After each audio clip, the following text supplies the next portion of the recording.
संसद के मानसून सत्र का आज आखिरी दिन है। सत्र की शुरुआत 21 जुलाई से हुई थी। दोनों सदनों में ऑपरेशन सिंदूर पर चर्चा छोड़कर इस सत्र में बहुत कम कामकाज हुआ। एक महीने लंबे सत्र के दौरान लोकसभा ने 12 और राज्यसभा ने 14 विधेयक पास किए, लेकिन बार बार व्यवधान, स्थगन और बायकॉट जारी रहा। आखिरी दिन की कार्रवाई के दौरान लोकसभा स्पीकर ओम बिरला ने बताया कि सदन में 120 घंटे चर्चा का समय निर्धारित किया गया था, सिर्फ 37 घंटे ही चर्चा हो सकी। इसके साथ लोकसभा अनिश्चित काल के लिए स्थगित कर दी गई। आपको बता दें, उधर राज्यसभा में अमित शाह ने 3 बिल जेपीसी में भेजे जाने के लिए रखे। अश्विनी वैश्यव ने ऑनलाइन गेमिंग बिल चर्चा के लिए रखा। हालांकि विपक्ष लगातार नारेबाजी करता रहा। बाद में इसे राज्यसभा से भी पास कर दिया गया। इसके बाद राज्यसभा भी अनिश्चित काल के लिए स्थगित कर दी गई। विपक्षी सांसद बिहार एसआईआर पर चर्चा कराने की मांग करते रहे। उनके विरोध और हंगामे के कारण दोनों सदनों में आखिरी दिन भी कार्रवाई नहीं हो सकी।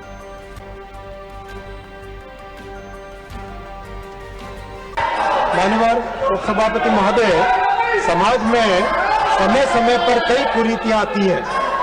ऐसी परिस्थितियों में सरकार की और संसद की जिम्मेदारी बनती है कि इन कुरीतियों पर कठोर कार्रवाई करें, इस तरह के समाधान लाएं, इस तरह के कानून लाएं, जिससे कि समाज में आने वाली इन कुरीतियों पर एक अंकुश लग सके। हम सब जानते हैं, पहले एक चिट फंड, और जो चिट फंड वाले थे आज वेल में खड़े हैं। जो एक चिट फंड के कारण जो कई परिवार नष्ट हो रहे थे, उनको मोदी जी की सरकार ने कानून लाकर समस्या को समाप्त किया, कंट्रोल किया। बिल्डर्स जो हमारे मध्यम वर्ग के परिवारों को एक तरीके से परेशान कर रहे थे, उन बिल्डर वर्ग को भी मोदी जी की सरकार ने कानून लाकर इस समस्या का समाधान किया।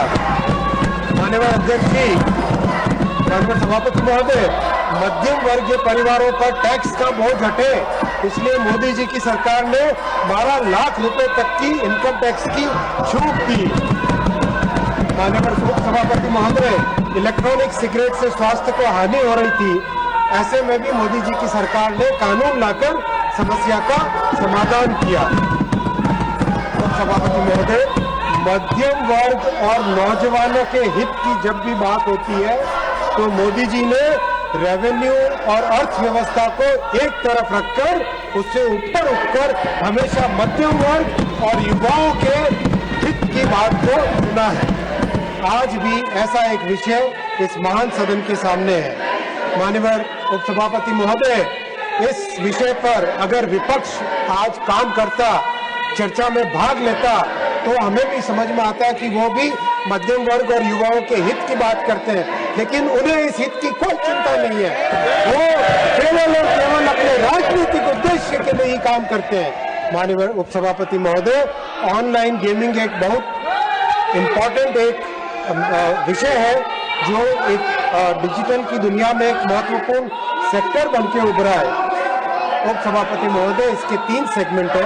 पहला सेगमेंट है ई स्पोर्ट्स, जिसमें एक टीम बनाकर खेलते हैं, कोऑर्डिनेशन सीखते हैं, स्ट्रेटेजिक थिंकिंग होती है। हमारे प्लेयर्स ने भी कई मेडल जीते हैं। इस बिल में ई स्पोर्ट्स को प्रमोट किया जाएगा, उसके लिए एक अथॉरिटी बनाई जाएगी और इसको एक लीगल रिकॉग्निशन मिलेगा।